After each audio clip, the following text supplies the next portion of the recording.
Fadel Bajideh ditetapkan sebagai tersangka pada Kamis 13 Februari 2025.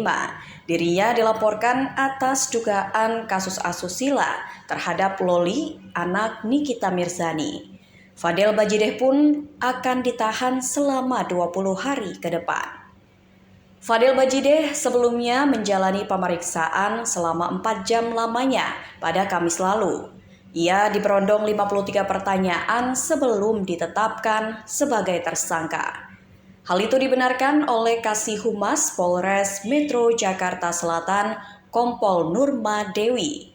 Jadi VA alias Fadel Bajideh diperiksa pukul 15 waktu Indonesia Barat. Selama 4 jam, VA menerima 53 pertanyaan, kata Nurma Dewi di Polres Metro Jakarta Selatan, Kamis 13 Februari 2025 malam.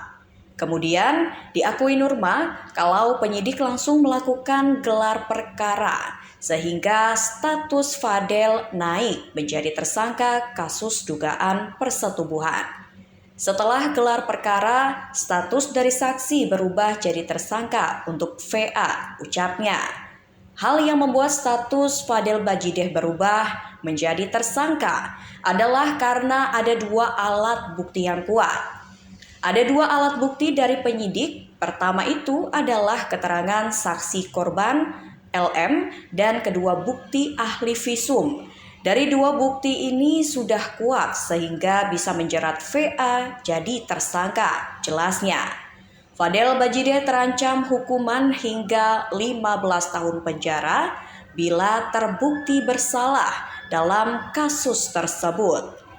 VA dijerat dengan pasal 76D JO pasal 81 ayat 1 Undang-Undang Perlindungan Anak dengan ancaman hukuman paling singkat 5 tahun dan maksimal 15 tahun penjara, jelasnya.